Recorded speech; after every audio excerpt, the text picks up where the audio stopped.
Hello, this is 4x4 Shop with the installation of a Tesla screen in a 2012 Lexus IS 250.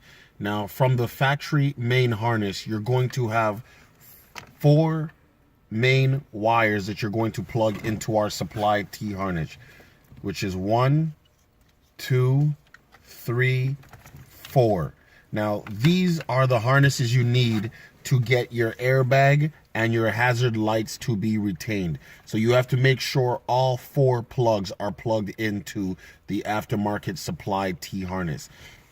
On the bracket side, you have to connect the existing factory bracket with our supply bracket that is attached to the unit. So you will be using 2 screws at the bottom and then 1 screw at the top on both sides. And then you will also be connecting the original module back to the unit that will plug right in here. Now that module has to be plugged back in to get certain functions of the automobile to work properly. Then you have an antenna adapter.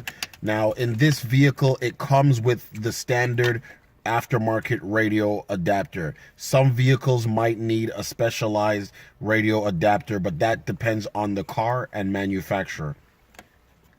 Then you have your Wi-Fi antenna, GPS antenna, and other plugs that you will need to have the unit to function properly.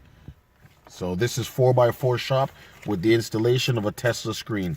One more little detail, there is an OBD reader tool that comes with the unit, which plugs right into the OBD of the vehicle and then plugs into the unit. That will give you your dash and certain OBD function support.